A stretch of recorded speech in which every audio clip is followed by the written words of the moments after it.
Hello, it's Monday, March 20th, and I'm in Irwin, Tennessee. Left Hot Springs on the 16th and just arrived in Irwin today around noontime. Checked in at a motel, the same routine, resupply, get cleaned up, and deal with some equipment issues. Since I left Hot Springs, the weather really changed for the worst. It's winter down here for sure now. And at elevation, there's a good 6 inches of snow on the ground. So it's really too dangerous to take photos or video and trying to keep your balance on a narrow trail with slippery rocks and such. So I just wrote off taking a lot of photos because it just wasn't worth the risk. It's either mud, ice, or snow, or maybe a combination of the both. The temperatures typically in the evening now are between 15 and 20, and it's just a little brutal. So all day yesterday, our water bottles didn't even thaw out. They stayed frozen throughout the whole day. Our water filters we have to keep inside our coats against our bodies so they don't freeze either, otherwise they'll be damaged and can't be used. But so as for what do you miss on the photos and the videos, I wouldn't say much because we've been spending a lot of time up around 5,000, 5,500 feet, and it is just dead winter. There's no color. It's just like an upstate New York winter. No sign of life whatsoever.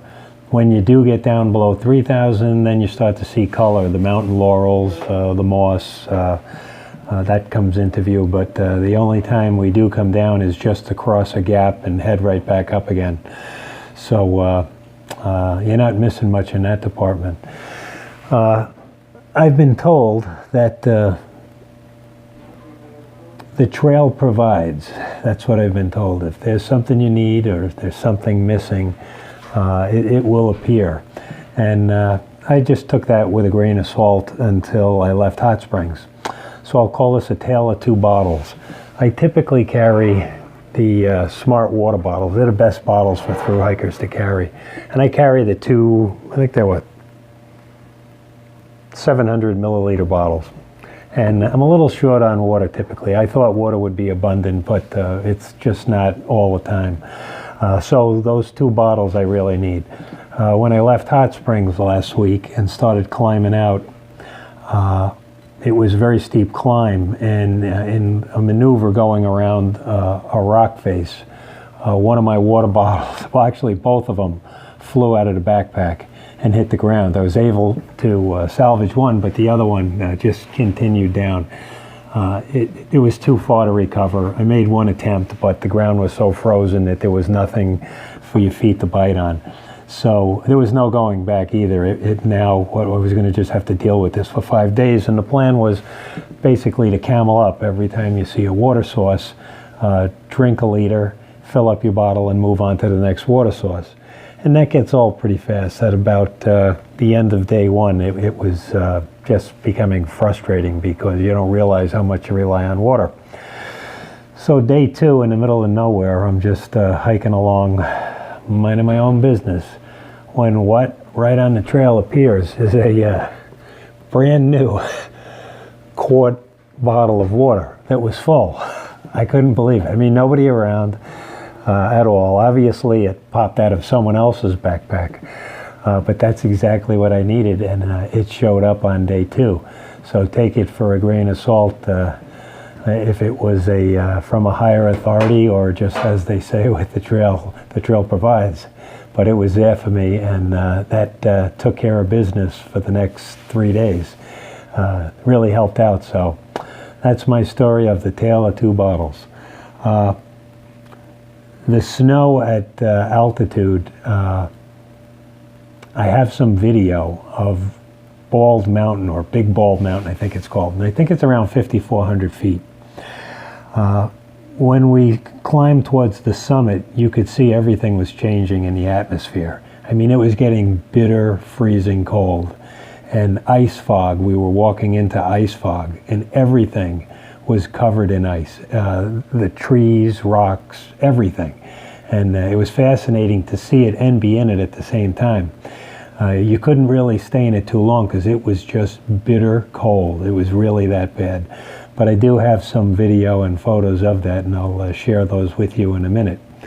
Next stop will be Hampton, Tennessee. We're going to skip through Roan Mountain, and we expect that, I think it's around 80 miles, so it'll be 5 days before we get into Hampton. And when I do, of course, I'll post some video, and hopefully there'll be a little more in terms of color and life of the vegetation. But I think we're looking at another week of cold. I hope that's not the case.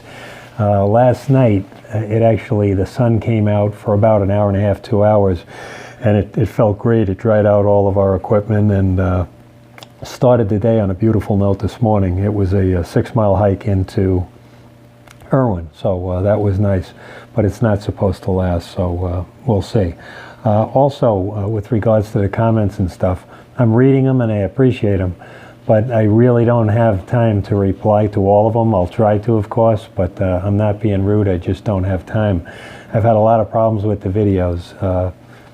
Last week in Hot Springs, I spent 6 hours trying to upload videos, and it didn't happen. The hotel we stayed at assured us they had internet, but in fact they didn't.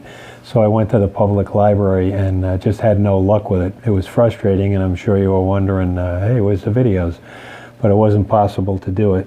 So it's now 10:30 p.m. We're out of here in the morning. I was successful on getting the part 1 and 2 from last week loaded, and I'm sure you've probably already watched that. Also, I was asked about the camera I'm using. It's a Samsung S7, that's the camera, and the video editing is KineMaster. Everything's done from the phone. Pictures, videos are taken on the phone, they're edited on the phone, the music as well, and then uploaded from the phone, providing there's internet.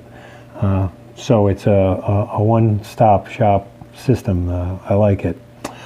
That's all I have, so I'll see you next week and go to the videos. So long. Most of the time water's not easy to find, but this particular case it is. So we have a sign pointing to a spring, and then a blue blaze under the white blaze, which indicates either a side trail or water. And in this case, there's actually a pipe sticking out of the ground. I'll show you that. There's another blue blaze up ahead.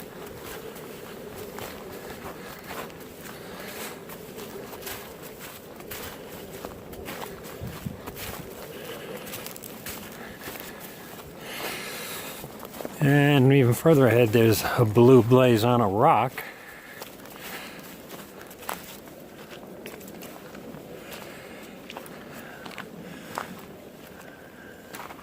And here's the water. Doesn't look like much, but when you need water, that does the job. That's great.